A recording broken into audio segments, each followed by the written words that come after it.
हरे मुरारे हे नाथ नारायण वासुदेव। श्री कृष्ण गोविंद हरे मुरारे हे नाथ नारायण वासुदेव। कृष्णं नारायणं वन्दे कृष्णं वन्दे ब्रजप्रियं कृष्णद्वैपायनं वन्दे कृष्णं वन्दे पृथासुतं। सच्चिदानन्दरूपाय विश्वोत्पत्त्यादिहेतवे तापत्रय विनाशाय श्रीकृष्णाय वयं नमः। श्रीकृष्ण गोविंद हरे मुरारे हे नाथ नारायण वासुदेव। आनंद सत्य चैतन्य जहाँ से बहती है, अमृत धारा सृष्टि पालन संहार है करता। तीनों ताप मिटा देता है, सप्त ब्रह्म उजियारा। भगवान सच्चिदानंद सत्य रूप आनंद स्वरूप चैतन्य स्वरूप है और संसार की सृष्टि संहार और पालन करते हैं। उन नारायण के हम शरण हैं, क्योंकि श्रीमद् भागवत महापुराण प्राणी के श्रवण करने के बाद दूसरे शास्त्र की जरूरत नहीं है, क्योंकि इनके द्वारा बार बार ये अमृत पिया जाए तो जीवात्मा को शाश्वत ज्ञान आत्मज्ञान और ये जो सौ के समान है चैतन्य अवस्था में चलाता है। अब हम जब अर्जुन जी के संदेशा सुने धर्मराज धृतराष्ट्र जी कि भगवान विदुर जी के उपदेश देकर और धराधाम छोड़कर चले गए, उसके बाद इन लोगों ने परीक्षित जी को राज देकर स्वर्ग पधारने की कार्य किया। धृतराष्ट्र जी तो पहले ही इसके पहले ही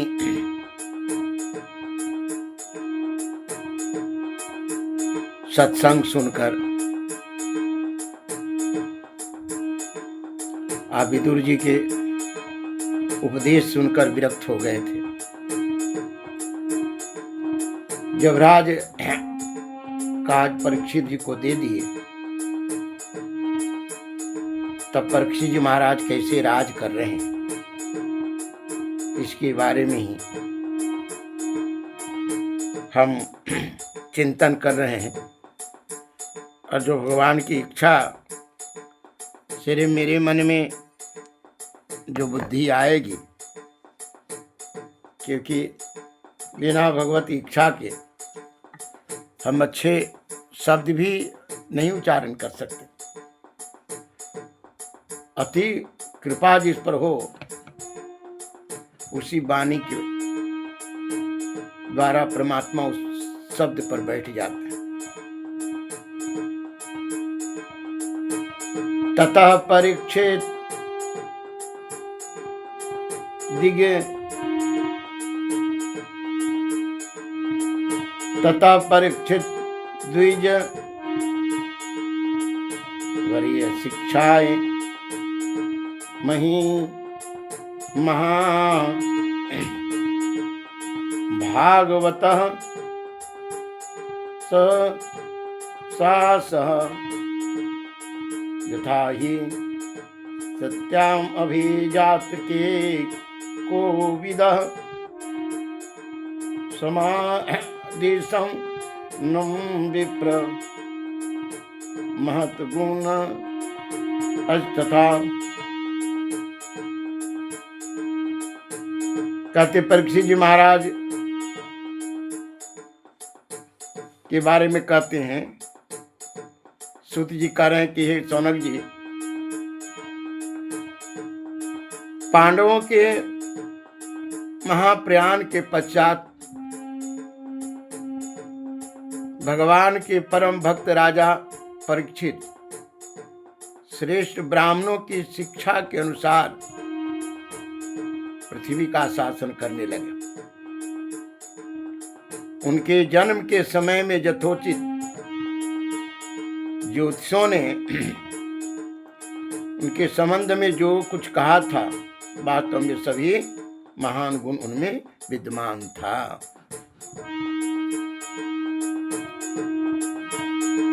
सुत जी कहते सौनक जी से, परीक्षित कैसे राज किया, ब्राह्मणों की शिक्षा के बाद पृथ्वी के कैसे विस्तार किया।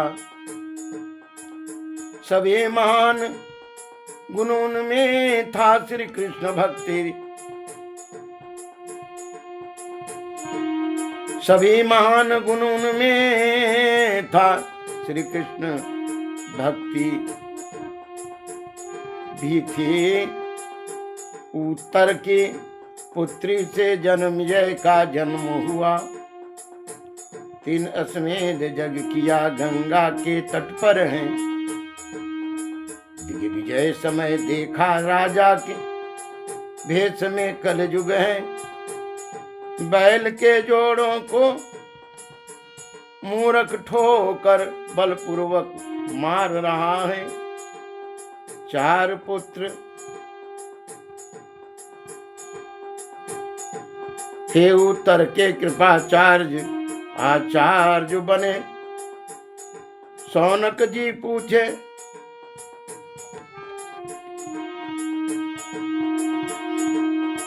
कलयुग को क्यों छोड़ दिया।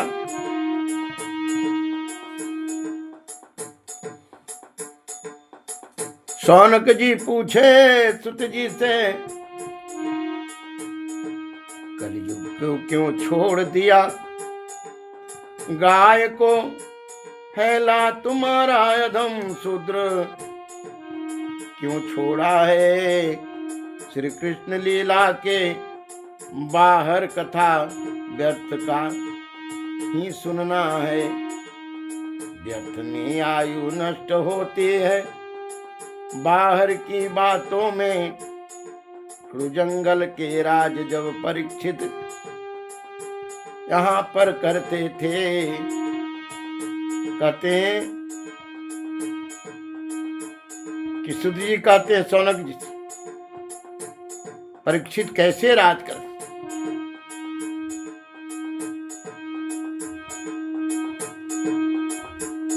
तो उन्होंने कहा कि ब्राह्मण को सलाहकार बनाकर, इनके मंत्री कौन थे? ब्राह्मण। और उसमें कौन ब्राह्मण? तेजस्वी, जिनके पास तपस्या का प्रकाश है। ब्राह्मण जो राजा का सलाहकार होते हैं। कल के राजा तपस्वी को सलाहकार बनाते थे, चाटुकार को नहीं। क्योंकि राजा अगर चाटुकार को सलाहकार बनाए तो चाटुकार तो राजा से डरेगा और राजा के अनुसार ही वो बोलेगा, जिसमें प्रजा का हित हो। और राजा के राजगद्दी बचा रहे ये बात तो कहेगा नहीं। क्योंकि रामचरितमानस में एक जगह आए हैं कि चाटुकार मंत्री हो जाए, सलाहकार, और वैद्य डर के दबा दे।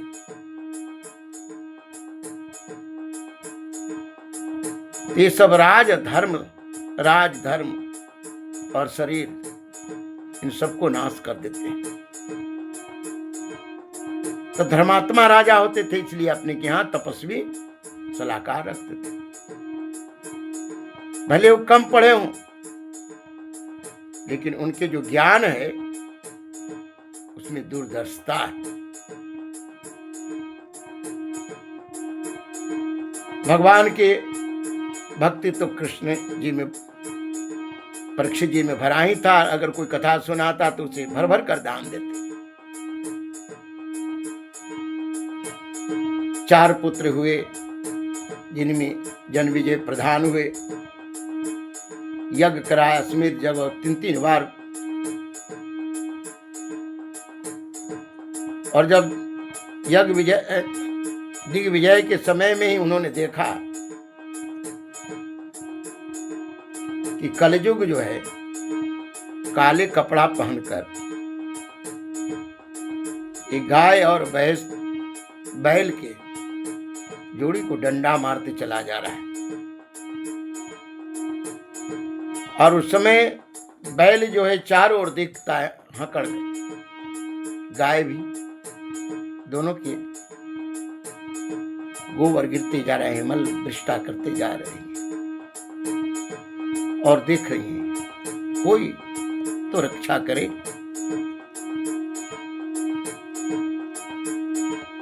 लेकिन कोई रक्षा करने वाला हो।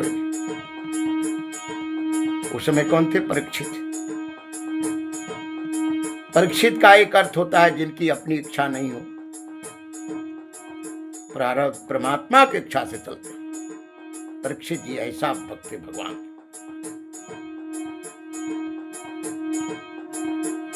तो इन्होंने कहा सौनक जी ने कि महाराज, परीक्षित जी ने क्यों छोड़ दिया कलयुग को? ये शूद्र को क्यों छोड़ दिए, जिसमें दया नहीं, कपट छल भरा है?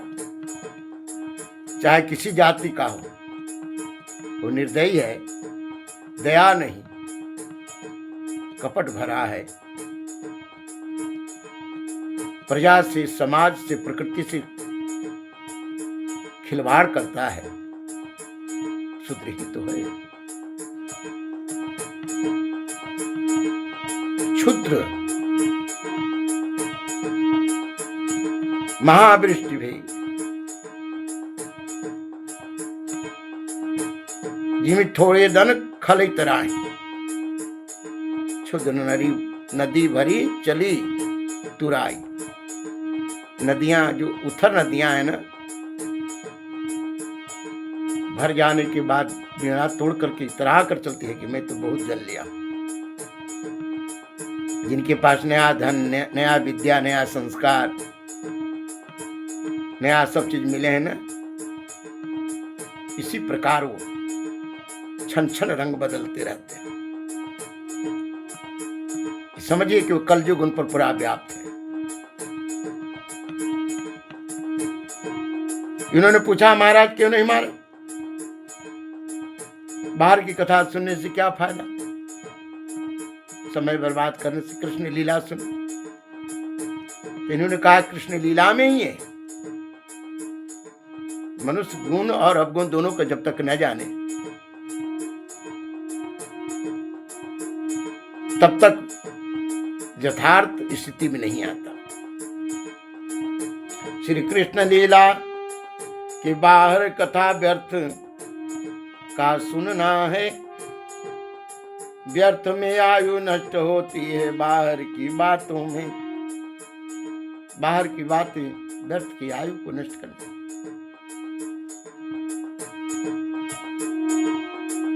कुरु जंगल के राज जब परीक्षित करते थे,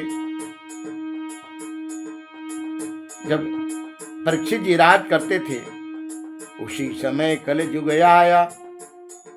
परीक्षित धनुष बाण लिए, श्याम वर्ण की घोड़े की रथ पर ध्वजा फहरा रहे। पैदल हाथी घोड़े वाले सेना सब साथ साथ चले। सभी राजा को जीत जीत कर लेकर छोड़ा है। उसी समय कलयुग भी संसार में अपने राज के लिए अपनी व्यवस्था फैलाया और श्याम वर्ण के घोड़े पर, जिसमें भगवान कृष्ण का नाम का ध्वजा फहरा रहे हैं, पैदल घोड़े सेना सब साथ साथ चल रहे हैं। परीक्षित जी ने सबको कर ले लेकर जीत करके छोड़ दिया। और जो कृष्ण जी की लीला कहता, कृष्ण कथा सुनाता, उसे तो बहुत धन देते थे। जो श्री कृष्ण लीला सुनाता उसे बहुत धन देते थे। उन्हीं दिन शिविर से दूर एक पैर से बैल भी जाता देखा। धर्महीन रूप में बैल गाय पृथ्वी बिचारी रोती है। पूछा धर्म ने गाय से, क्यों रोती है तू कल्याणी? शूद्र शासन तुम पर करते, इसीलिए तू रोती है। राक्षस बना मनुष्य धरा का अब न भार सहाती है। विद्या कुकर्मी के हाथों में नष्ट वृक्ष कर रहा। खान पान सब बिगड़ गए, मानो बना मलेच्छोसा। कहीं पृथ्वी तुम सब जानते, जो आज घटना होती हैं। गुणहीन सब मानव हो गए, पापमय संसार भरा। पृथ्वी धर्म संवाद सुन परीक्षित आ गए वहां पर हैं। बाबा ने कहा, कृष्ण लीला जो सुनाते उन्हें भर भर के धन देते परीक्षित जी महाराज। और जब कथा सुन ही रहे थे, उसी समय शिविर से नजदीक में ही धर्म बैल का रूप बनाकर, अब पृथ्वी गाय के रूप बनाकर रोती हुई ढकरती हुई चली जा रही थी, क्योंकि शूद्र का शासन हो गया था। और जब जब शूद्र का शासन होता है तो गौ की हत्या धर्म में बाधा पड़ता ही है। आज भी देखिए, अगर शूद्रों की शासन नहीं होता तो गौ हत्या कभी बंद हो जाता, चाहे किसी जाति का हो। लेकिन उसमें तो क्षुद्रता है। मां साल 2 साल स्तन के दूध पिलाकर जीवन भर मां की रिश्ता लेती है। अभी बुढ़ापे तक गाय माता दूध पिलाते हैं और बुढ़ापे होने के बाद उनकी दुर्दशा होती है, क्योंकि कलयुग के यही रूप है। जिस राजा के द्वारा गौवध नहीं बंद हुआ वो कलयुगे राजा है। मनुष्य राक्षस हो गए,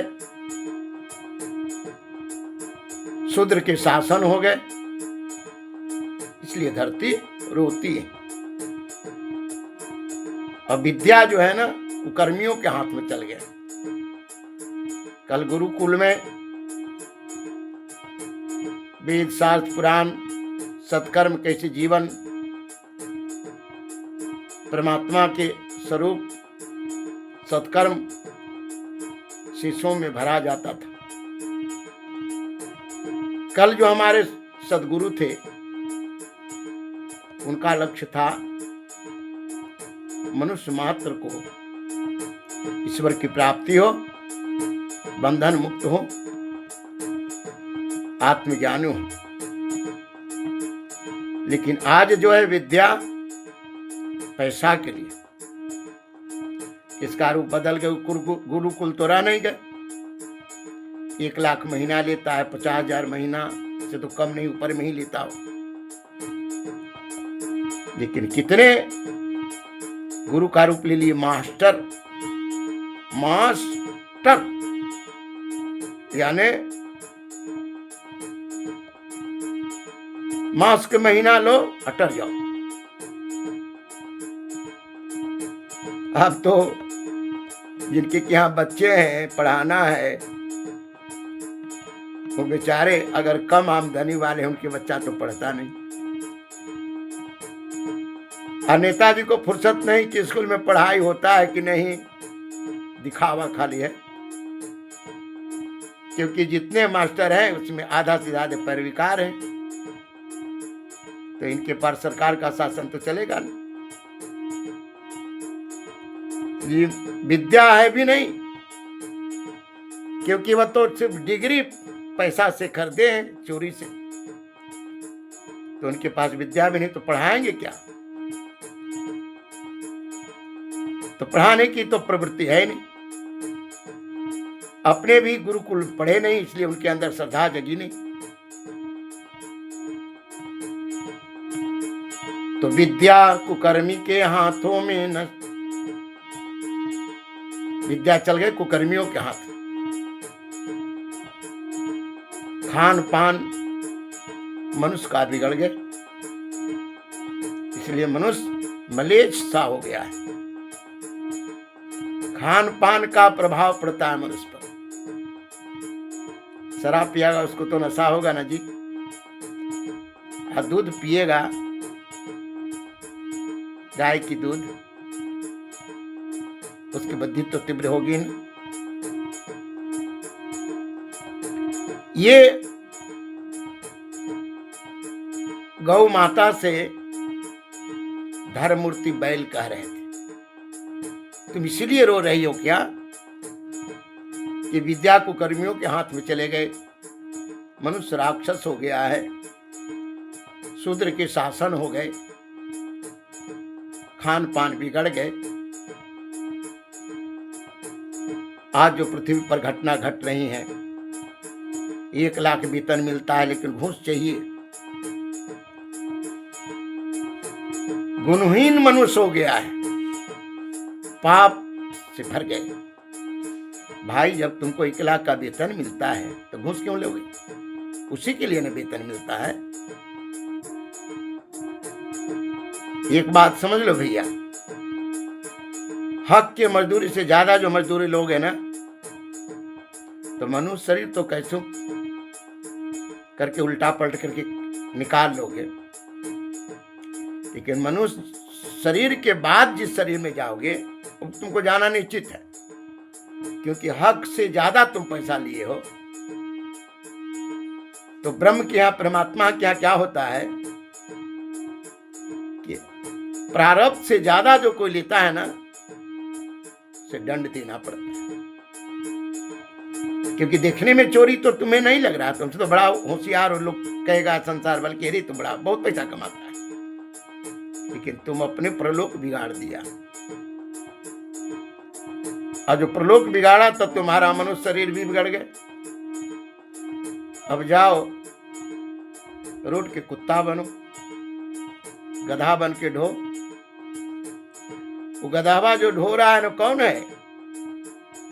मनुष्य शरीर में जो बेहकी पैसा लिया है वही गधा बनकर ढो रहा है, भूसा खाकर। बेहकी पैसा लिया वही दूसरे शरीर में उसको दंड भोगना पड़ता है, क्योंकि यमराज इसी मृत्यु लोकन में। मत बांधो गठरिया अपजस की, मत बांधो गठरिया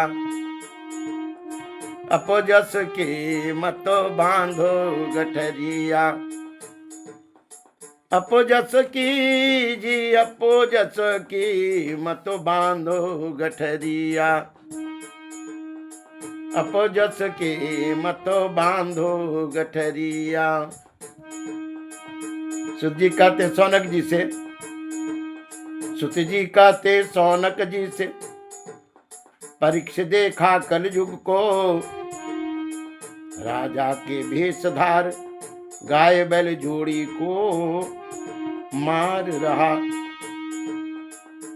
सफेद रंग के जोड़ी दोनों एक पैर से चलता था,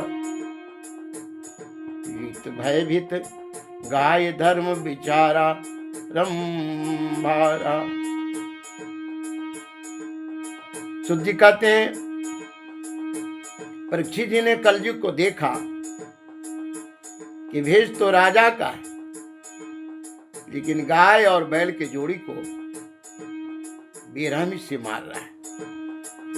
जैसे आज के राजा गौ वध में अपना हाथ नहीं बटाता कि उसकी आमदनी कम जाएगा। सफेद रंग के दोनों जोड़ी, सफेद शांति के प्रतीक है, सफेद पान प्रेम के प्रतीक है, सत्कर्म के प्रतीक है, सत्य के प्रतीक है। अध्यात्म से देखे तो ये दोनों पीड़ित मारे मलमूत्र कर रहे। मलमूत्र त्यागती गाय बेचारी, दूध घी जो देती थी, हविष देने वाली दिन बनकर ठोकर खाती है। भोजन बिना दुबली हो गई, नैन आंसू बहती हैं, बछड़ा भी नहीं उनके इधर उधर है देख रही। क्या करता है दूध दोहने वाले, बेचने वाले? कम दूध देकर दूध के बीच में ही बछड़ा को मार देता है। भोजन भी नहीं मिलते। ये जिन घी के द्वारा हवन किया जाता था, क्योंकि अब दुबली हो गई, इधर उधर देख रही, कोई बचाने वाला आ जाए।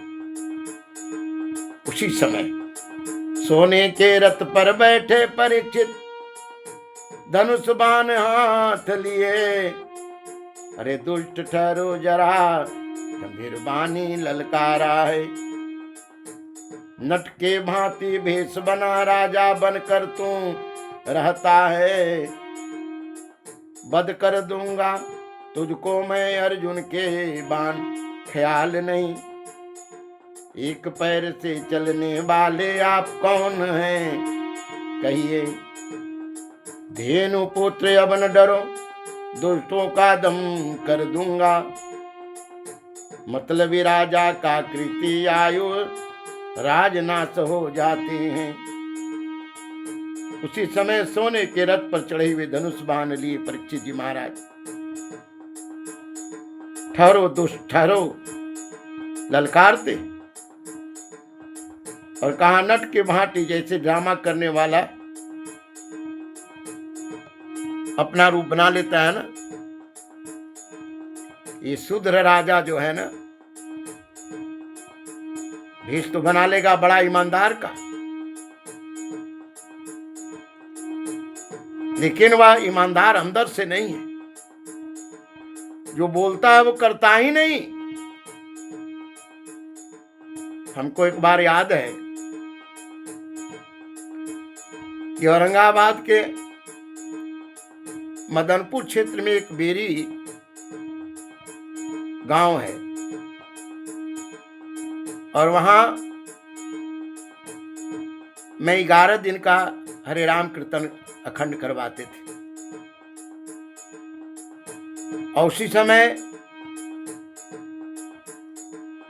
शीला पूजन का सिलसिला चल रहा था। शीला पूजन में हमारे पास भी लोग आए और शीला पूजन के लिए 60 या 64 शीला हमें दिए, गांव गांव में जाकर के सबको देकर। मेरे अंदर कोई राजनीति नहीं था, मैं भगवान के मंदिर बनने का लालसा में ये काम किया था। और ऐसा उसका प्रभाव पड़ा कि पूरे थाना नहीं, थाना से बाहर भी गांव-गांव से लोग शीला की पालकी पर लेकर आते, कीर्तन भजन करते और नित्य दिन वहां पर 25-50 हजार आदमी इकट्ठा होते। उसी में उस गांव के एक नेता आया, नाम नहीं दे रहेंगे, और कहा बाबा, डर हो गया उसको कि कहीं हमारे ये जो राजनीति है इसमें कहीं बाधा न पड़ जाए। कहा बाबा, बोतल के जीन तो निकाल दिया आपने, लेकिन बोतल के जीन को आपको रखने आता है। कहा कि देखो, हम नेता नहीं है। हमने कहा जो बोलते हैं वही करते हैं, हम राजनीति नहीं कर रहे, हम तो भक्ति कर रहे हैं। तब से जाना ये नेता बोतल से जीन निकालते हैं। वोटर को क्या जानते हैं? बोतल के जीन। जाति में, धर्म में, उन्माद में इनके अंदर क्रोध पैदा कर दिए, ईर्षा पैदा कर दिए। अब वोट लेने के बाद जाके अपनी जगह पर बैठ गए। ये शूद्र करता है, ये दुष्ट प्रवृत्ति वाले करते हैं। नटके भांति भेष बना राजा बनकर तू रहता है। नट की तरह भेष बनाता है। उसकी लक्ष्य नहीं है प्रजा सेवा। ये शूद्र राजा है। वध कर दूंगा, इन्होंने कहा। अर्जुन के बाण को ख्याल नहीं तुम्हें? और एक पैर से चलने वाले धर्म से कहा, आप कौन है? धर्म की 4 चरण है, दया, दान, शौच, तप। एक पैर बचे थे, आप कौन है? ये परीक्षित जी ने कहा। फिर कहा, हे धेनुपुत्र, आप मत डरो, इन दुश्मनों को मैं दमन कर दूंगा। ये मतलबी राजा जो अपने मतलब साधने के लिए अपनी संसार के यत्न करते हैं, इनका आयु कृति सब नाश हो जाएगा। क्योंकि जा सुराज सुप्रजा दुखारी, सो अवश्य नरकाधिकारी। जिस राजा के राज में प्रजा दुखी रहता है, उस राजा को नरक में जाना ही पड़ता है। राजाओं का मतलब है दुखी प्रजा के दुख हरे, निरपराध साधु का अंग भंग किया कौन अत्याचारी। दुष्टों का संहार करने से साधु पुरुष का रक्षा होता है। धर्म कहे राजन पांडव, वंश के यही शोभा भी है। धर्म कहे राजन पांडव, वंश की यही शोभा है बड़ी।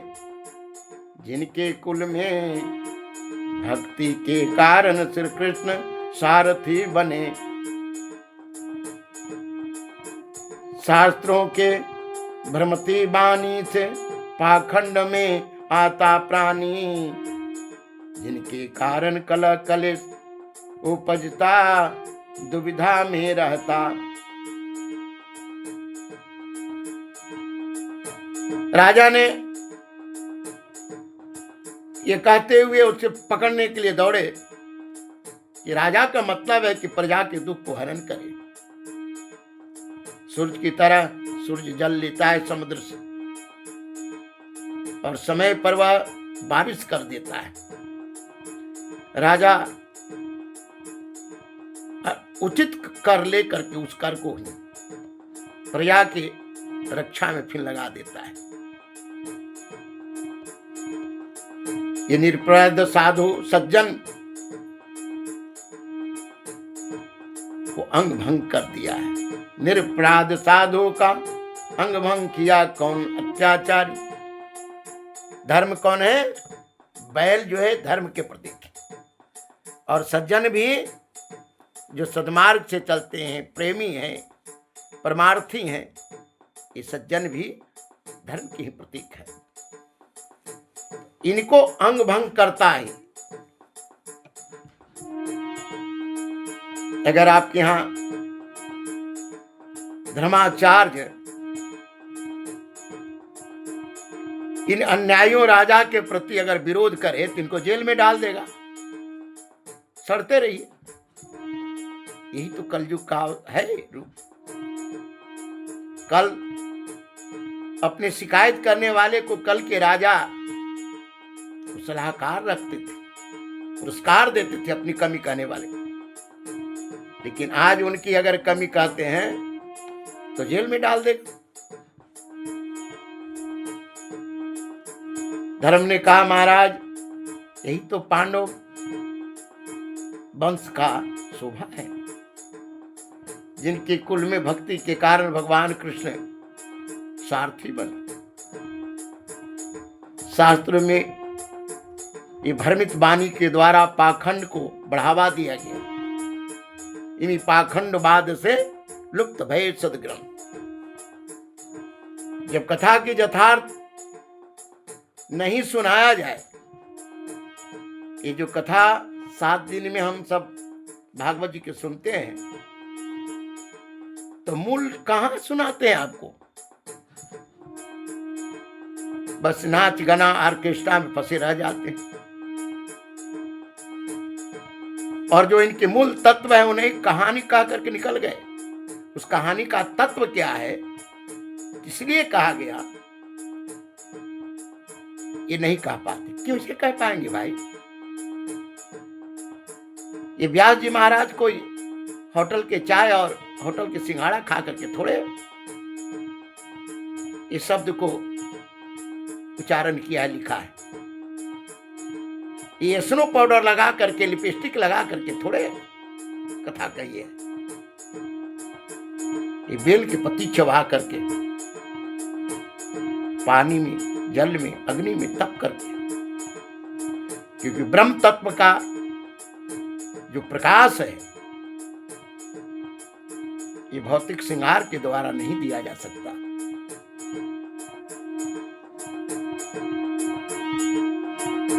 श्री कृष्ण गोविंद हरे मुरारे, हे नाथ नारायण वासुदेवा। इस शास्त्र को उलट पलट करके और भ्रमित श्रृंगार, चुटकुला, अनेक प्रकार की भ्रमित बात सुना करके मनुष्यों को क्या कर दिए? भ्रम में डाल दिए। इसलिए उनके अंदर जो भ्रम का वासना की, मृग तृष्णा की जितनी बंधन है, कटी ही नहीं, संस्कार मान नहीं हुए। इसलिए क्या हो गए? घर घर में कलह बढ़ गए, जिसके कारण कलह कलेश उपजता दुविधा में रहता है। वो खुद तो ठगे जा ही रहे, लेकिन उनकी व्यवस्था के द्वारा पूरा समाज भी कहीं भी, कोई प्रारब्ध कोई कर्म को कहते, कोई स्वभाव कहते। कहते तो प्रारब्ध है इसलिए भोगे। कोई ने कहा ना कोई जैसा कर्म किया वैसा भोगे। किसी ने कहा स्वभाव, प्रकृति। वाणी तर्क से नहीं जाना जाता, बुद्धि से पार कहनी है। धर्म की बातें सुन परीक्षित, खुश हुए सुत जी कहते हैं। धर्म जी की बात सुनकर परीक्षित जी महाराज ने कहा कि जब धर्म जी ने कहा कि वाणी से बाहर की चीज, बुद्धि से बाहर की तत्व है, तो परीक्षित जी तो आत्मज्ञानी के कुल में ही जन्म लिए थे, इसलिए इनकी बात से गदगद हो गए। शांत चित हो परीक्षित कहते, वृक भेष आप धर्म है, अधर्म करने वाले को नरक मिलता यही फल चुगली है। तब जब शांत हुए परीक्षित जी तो समझ गए कि ये तो वृक्ष बैल के भेष में धर्म ही है, और इसलिए इन्होंने विशेष चुगली नहीं किया, क्योंकि अधर्म करने वाले नरक में जाते हैं, वही फल चुगली करने वाले को मिलता है। असत्य से पुष्ट हुआ यह अधर्म कलियुग ही है, ब्रह्मद्रोही राजा चिन लिए बोझ बढ़ाने वाला है।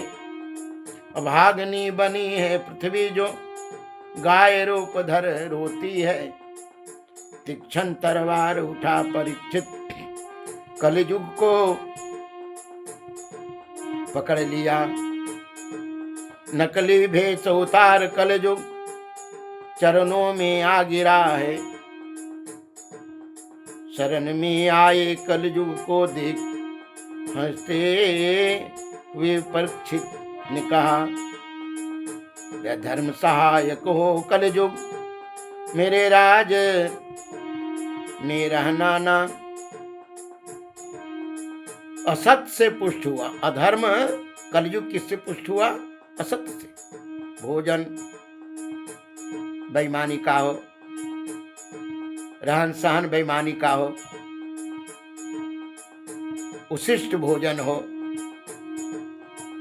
जैसा खाए अन्न वैसा होए मन, जैसा पिए पानी वैसा बोले बानी, और जैसा रहे संग वैसा लगे रंग। तो असत्य वस्तु, जो अन्याय की वस्तु उसका कोई भी प्राणी ग्रहण करेगा तो उसकी बुद्धि तो बिगड़ेगी। अब बुद्धि जब बिगड़ेगी तो निर्दयी हो जाएगी। माता पिता गुरु धर्म इन सब के प्रति पुत्रों का इतना कड़ा रुख क्यों हो गया है? जिसने पूरा जीवन तुम्हारे लिए पढ़ाने में, तुम्हारे जीवन बनाने में अपने लगा दिए, अब जब बूढ़ा हो गए, तुम कमाने लायक हो गया, तब उनको तिरस्कार करते हो। ये कलयुग नहीं है तो क्या है? घर में भी जब घर के मलिकाव ले लिया, और मलिकाव लेने के बाद माता पिता पर अन्याय से उनको उनके अधिकार छीन करके कष्ट देते होते, कलयुग नहीं है तो क्या है? गांव के मुखिया, तुम्हें साधु जानकर मुखिया बनाया गया, प्रधान बनाया गया, अब तुम नली गली सारे पैसा पी गए, तो कलयुग नहीं है तो क्या है? ब्लॉक में पढ़ करके उन्हें नियुक्ति दिया गया, और वहां क्लर्क से लेकर सब स्टाफ बिना घूस के कोई काम नहीं करता थे। कलयुग नहीं हुआ तो कौन है?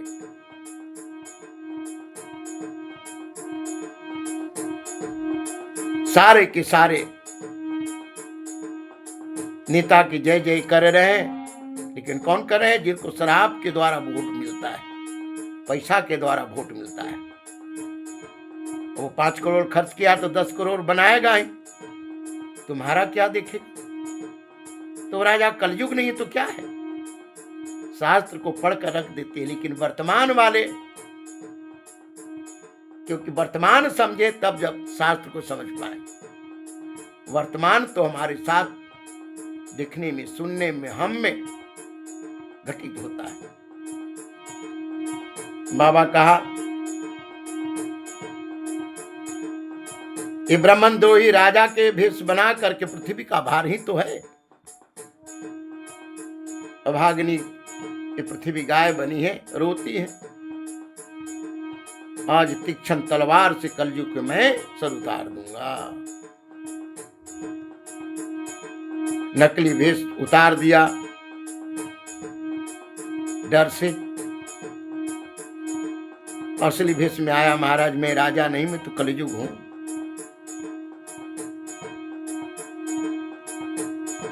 और जब उतार कर शरण में आया तो उसी प्रकार जैसे अग्नि ईंधन को जलाकर खाक कर देता है, परीक्षित जी महाराज तो जगत कल्याण के लिए क्रोध करते थे ना, शरण में आने वाले को वो शरणागति देते थे। परीक्षित जी महाराज ने कहा हमारे राज से निकल जाओ, हमारे राज में न रहना, क्योंकि हमारे राज में रहना तुम्हारे लिए खतरा है, मैं मार डालूंगा। कहा महाराज मैं कहां जाऊं, सब जगह तो आप ही का राज है। छल कपट चोरी झूठ कलह दम्भ बढ़ाते हो, पाप में सहयोग करता दुष्ट दरिद्र बनाते हो। कलयुग क्या करता है, छल कपट के धंधे में कैसे दिन बिताओगे, छल कपट की धंधे में कैसे दिन बिताओगे, कैसे दिन बिताओगे, कैसे दिन बिताओगे, छल कपट की धंधे में कैसे दिन बिताओगे, छल कपट की धंधे में। जो तूने देखा है मन की ये धोखा है, जब लौट आओगे, जब लौट आओगे खूब पछताओगे, छल कपट की धंधे में। परीक्षित ने कहा कि तुम चोरी सिखा देते हो, छल सिखाते हो, कपट सिखाते हो, झूठ कला दंभ, ये सब तुम्हारे ही सूत्र है। जिस घर के प्राणी कपटी हो जाए, छली हो जाए, चोरी हो जाए, झूठ बोलना शुरू कर दे, बात बात में घर में कलह हो जाए, समझिए कि वहां कलयुग का राज है। और जिसमें इतना में एक भी गुण आ जाए, चाहे वो छली हो जाए, कपटी हो, बाप बेटा में छल, पति पत्नी में छल, छल के सिवा कुछ नहीं जिस घर में पड़ा है वहां कलयुग विराजमान है। बात बात में झूठ बोलना, वहां पर कलयुग जाए। अपनी स्वार्थ में कलह करना, वहां कलयुग विराजमान है। भेष तो देखने में साधु का लग रहा है, लेकिन अंदर से वंचक भगत कहाई राम के कंचन कामन को काम, लेकिन अंदर से बड़ा धूर्त है। वो कलयुग है। घर में देखिए, शरीर में देखिए, समाज में देखिए, देश में देखिए। अरे दोस्त, तुम उनका पोषण नहीं करता, उनके संस्कार को नाश कर देते हो, अब वो प्राणी दरिद्र हो जाता है। छल कपट चोरी झूठ कलह दम बढ़ाते हो, पाप में सहयोग करता दुष्ट दरिद्र बना देते।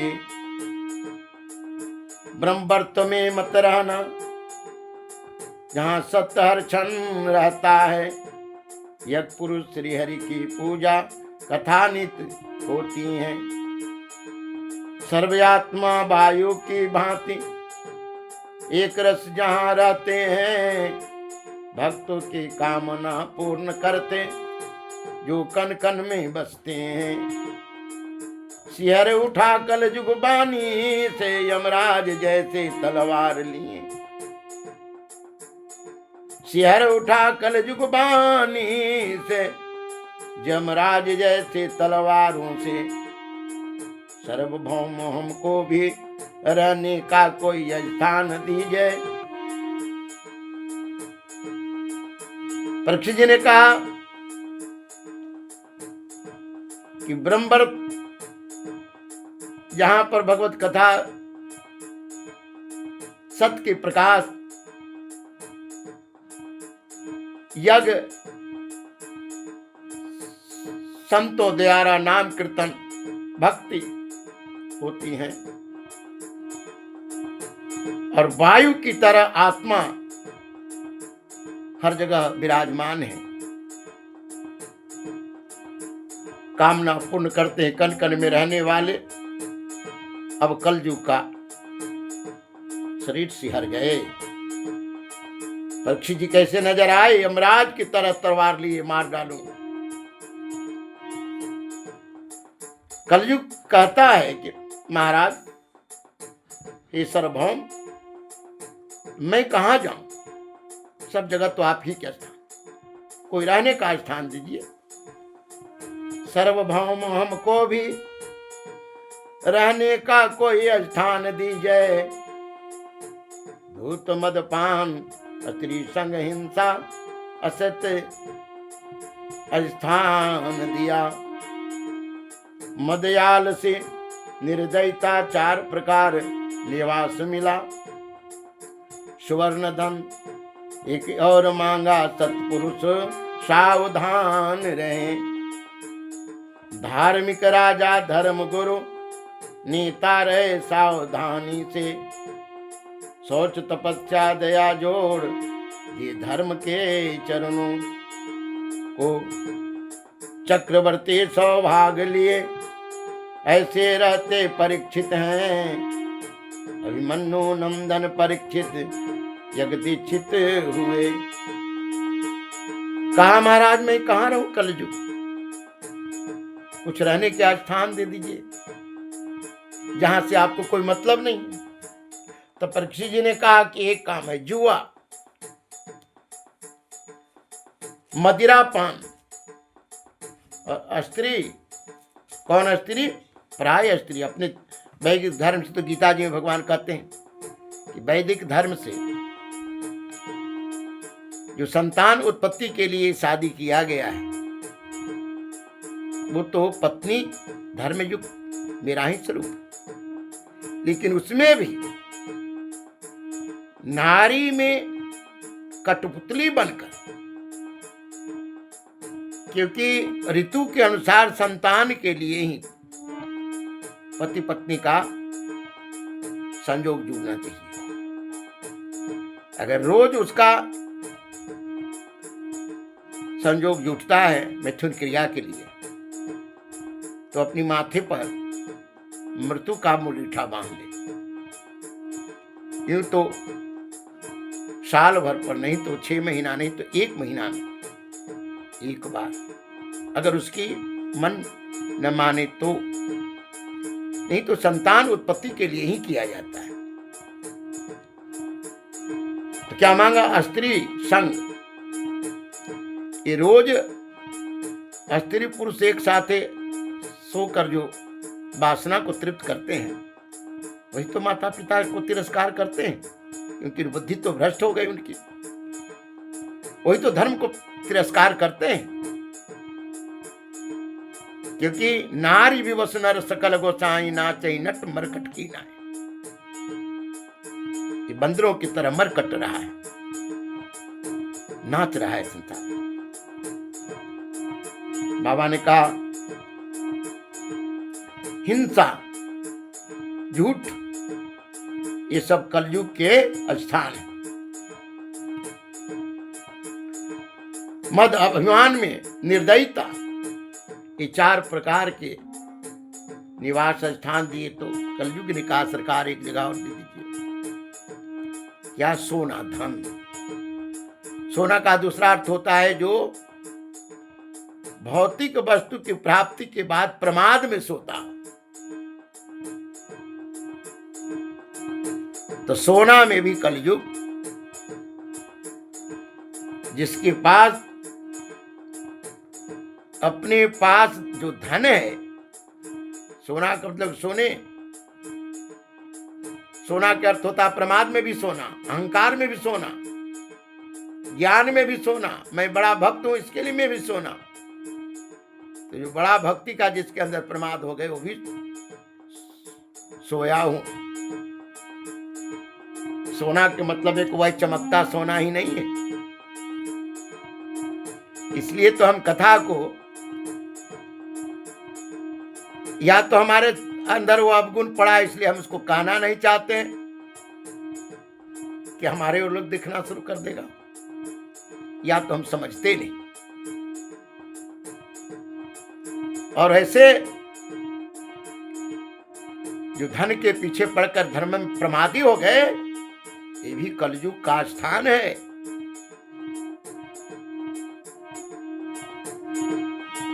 तो ये मांगा, इसलिए बाबा कहते हैं कि धर्मात्मा आदमी जो धर्म के मार्ग से चलते हैं, राजा, गुरु, नेता, इन सबको इस पर सावधान रहना चाहिए। क्योंकि अगर ये 5 चीज में अगर वो सेवन करते हैं, 4 तो इन्हें समूले नाश कर देगा। जुआ, मदिरा, पराय स्त्री हो या अपनी स्त्री के साथ भी नित्य संग करना, इनकी बुद्धि को भ्रष्ट तो कर ही देगी। अहिंसा, निर्दयता, एक अस्त्र के द्वारा ही हिंसा नहीं किया जाता, वाणी के द्वारा भी। ऐसी वाणी बक बोले जिस वाणी के द्वारा उनका जो रहन सहन बेचैन हो जाए, ये भी हिंसा है। व्यवहार के द्वारा, लेन देन व्यवहार जो है, स्वार्थ में अगर हम किसी को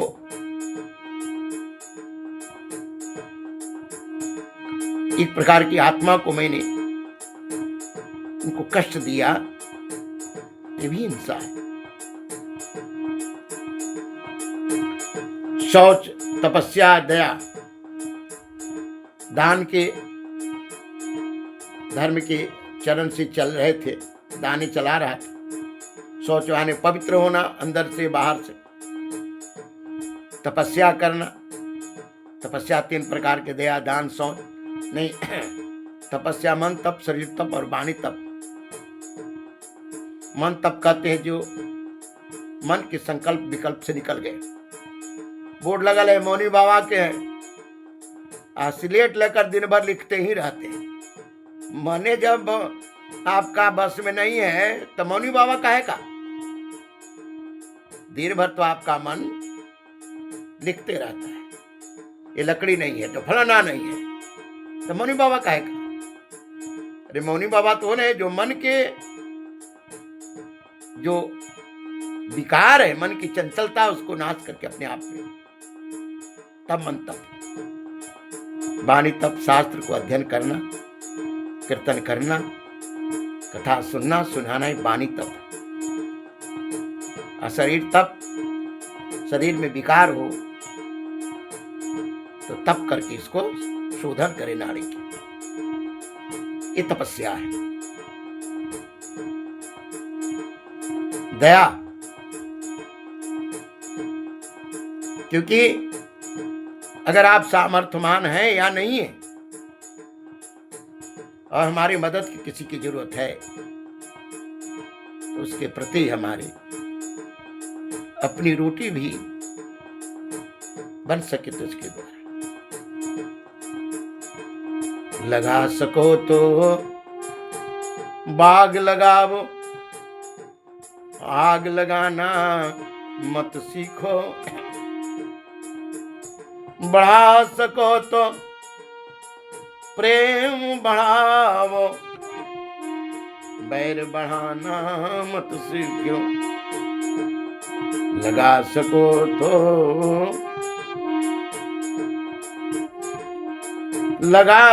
तो बाग लगाओ, आग लगाना मत सीखो। बढ़ा सको तो प्रेम बढ़ाओ, बैर बढ़ाना मत सीखो। किसी के काम तू आ न सका तो पथ के रोड़ा बनो नहीं, लगा सको तो बाग लगाओ, आग लगाना मत सीखो।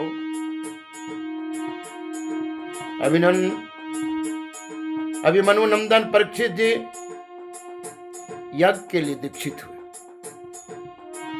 यह करना था,